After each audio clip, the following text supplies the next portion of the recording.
What's up, everybody? Welcome to Just Because Gaming. My name is Michael, And I'm Ray. and thank you for joining us. Before we jump into it, as always, please like, comment, subscribe, follow us on the podcast or the video, and, do all the things in all the places for all the socials. With that being said, we'll jump into it. Well, Ubisoft, which is one of me and Mike's favorite studios because we're big fans of the Assassin's Creed series, has announced that it's going to be restructuring its gaming studios. It's going to lead to this canceling of about 6 projects. One of them's a mobile game project. Prince of Persia Sands of Time remake has been canceled. They haven't really announced everything that they've canceled. There were 3 other new IPs that they've decided not to go through with. They've delayed Black Flag's remake to 2027. That one's still planned to be released, but not for another year at least. So that's kind of crazy. Ubisoft says that they're going to split their design houses into like 5 separate houses, each one operating as its own separate business unit. So you'll have House 1, which is going to be called Vantage Studios, which is the only one they listed a name for. But that one's going to handle your Assassin's Creed, your Far Cry, and your Rainbow Six. House 2 will be The Division, Ghost Recon, and Splinter Cell. House 3 is supposed to be For Honor, The Crew, something Republic, but I don't even know what that one is. Brawlhalla and Skull and Bones, which I'm surprised they're going to keep Skull and Bones going because I don't think that game did very well.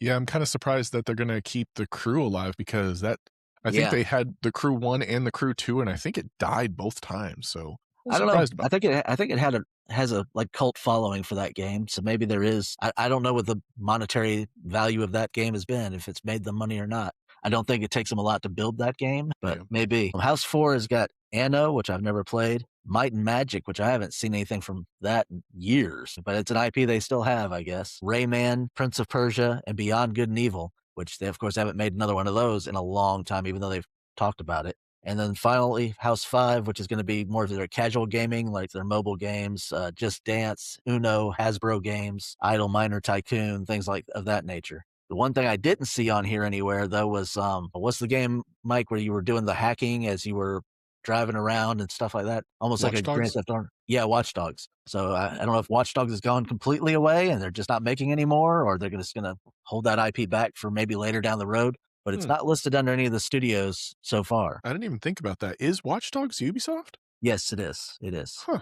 And I played most of the first one, Uh-huh. and I don't know, it never really grabbed me that much. I mean, it was cool. It wasn't a bad game, but it just, I don't know, it didn't hold my attention like a lot of games. And the second one Yeah. I didn't really like at all. Yeah, and I think they made a third one, Watch Dogs Legion, and I really Yeah, didn't mess I with never that. I don't even remember seeing ads for that until it was long out. Yeah. I didn't see ads for it till it was on sale. Yeah, exactly. Yeah. So, I mean, maybe if they'd have marketed those a little better, they might have done well, but or at least a little better. But Yeah, I that, like I remember they said, they didn't really marketed grab me. Yeah, I remember they marketed the crap out of the first Watch Dogs, but Yeah. for 2 and then Legion, I don't think I ever really saw anything for it.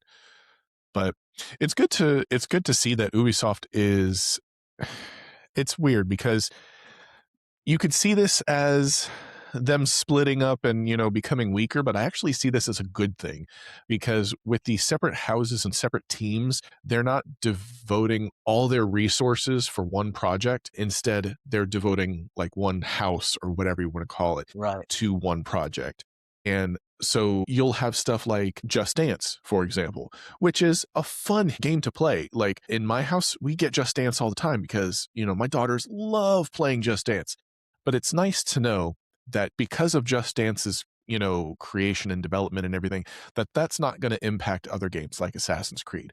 And Right. that for other games such as Rayman and stuff like you've mentioned in other houses, that has the potential to come back, and like Prince of Persia. It's interesting to see Prince of Persia in a separate house than Assassin's Creed. I don't think I would have done that, but if you're going to have them come out like within the same year, then that's cool. I'd love to see a new Prince of Persia. Sure. And, I think like with the 3 IPs they put in Vantage was Assassin's Creed, Far Cry, and Rainbow Six. Those are 3 big ones all in the same house. So it's going to be kind of like, we're going to work on Assassin's Creed, kind of like what Bethesda's been doing. Assassin's Creed will release this year, and then the next year we'll have, a Rainbow Six and then a Far Cry, So they'll have it spaced out, which actually is kind of better because Assassin's Creed games are, generally very lengthy, and I don't need one coming out every year. Yeah. I know they typically do try to release one every year, but honestly, if I were to give any advice, to Ubisoft. It would be, delay the releases. You don't need to have an Assassin's Creed every year. You could do Yeah. every 2 years and just, really flesh out the gameplay and the story and everything. If huge fans of Assassin's Creed, such as myself, had to wait in 2 year intervals instead of 1 year intervals, and instead every Assassin's Creed game was just a banger, sure, I'll wait. I'll wait. I'll gladly wait, Oh, two yeah. years. I'd rather wait 2 years and have each game be just amazing rather than just get something that's okay and decent every year. I'm a little surprised to, like you said, to see those three big powerhouse games all under one or not studio, all under one house. I would have imagined that they would have like one house would have one and then a couple minor games, and then another house would have like Far Cry and then maybe like Rayman and some other like minor like side project stuff.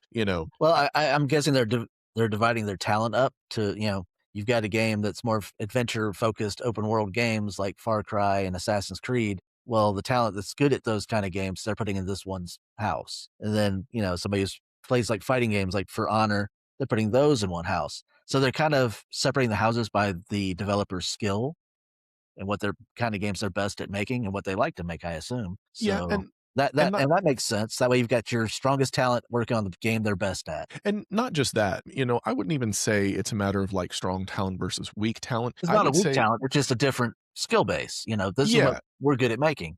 yeah, and thinking about it that way, like with I think you said Studio 4 or 5 that's going to have like Just Dance and stuff, like they might be able to share some of their assets within that same house. So like you might have Just Dance and like some other game, I can't imagine something right now, but where they Well, all might the have a lot. Hasbro games, so all those Monopoly and all those things that are on mobile all the time that you see. Yeah, so those could be like touch response games or, like low, like not games that demand a lot of like graphics heavy stuff. Right. Like you're not You're going to not see the rendering same. lifelike characters in those. Yeah, you're not going to see the same demand for graphical stuff and huge depth of vision, like a field of vision, like you would in Assassin's Creed, where you could see 3 towns away from the top of the building. You're not going to need those same abilities in a game like Just Dance or in any of those Hasbro games. Like they're very low graphics and just like responsive type games. Uh-huh. Whereas I could see that with House One Vantage, that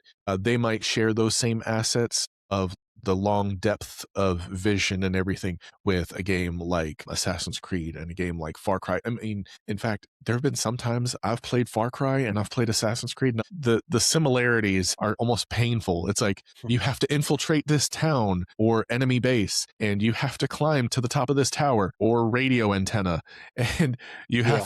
you have to synchronize with your eagle or with a hacking device. It's like it's pretty much very similar. They just reskin and retitle things, but it's Yeah. You've just got a yeah. more modern setting versus a more ancient setting. So, And you also like have a map that you clear up by exploring the area. Like that is so Ubisoft. It's like, yeah. okay, once you go into this town and you accomplish missions, the map will clear up and you can fast travel. But they That is got a formula that works. Why yeah. change it, right? Yeah. I mean, And I mean, I keep playing these games and I keep enjoying them. So yeah. yeah, So I mean, yeah, in don't that fix what sense, ain't broke. yeah, and in that sense, they're able to reuse those same like assets and core mechanics throughout it. So yeah, I get it. Then I get it. It makes sense. Yeah, yeah, yeah. I'm hoping this does improve, and I guess I don't know if Ubisoft hasn't had the sales they kind of expected to have on most of their games. I think like with the Assassin's Creed games, like they don't get the initial sales right up front. You don't get a huge bulk of people buying them, but they gradually sell throughout, a whole year's time. Like I don't necessarily buy a game day one from Assassin's Creed or especially Far Cry and those. I'll oftentimes give it a month or two, wait for a sale even sometimes and buy them then. Yeah, definitely. I have noticed that Assassin's Creed tends to come out like in the fall around August or September usually. And Yeah. then I'll just wait till Thanksgiving. Right? It never I, fails. Thanksgiving, December. I mean, this game only came out 3 months earlier and it's already on sale. I'm like, well, okay, I'm gonna wait. yeah. For me, the reason why I wait is because I want to see that ultimate edition that's normally like 100, 110, 120. I want to see that go on sale for like standard price at like $60, $70. Because if I can do that, if I can get the ultimate edition, at the cost, or like whatever collector's edition, whatever, with the season pass and all the stuff, and I can get it for like what the price of the game normally retails at, yeah, I'll wait. Yeah, I've no got no doubt. problem with that. Although I can do without the stupid art book, the digital art book that they give with all these different games. Yeah, I I've never never even looked look at at one of them. those yet. Yeah. That's all we got for tonight. Like and subscribe. Give us some comments about what you think of Ubisoft's restructuring. If you think it's going to be good for it, I hope it is. And tell us what your favorite Ubisoft game is. And we'll see you next time. Later. Peace.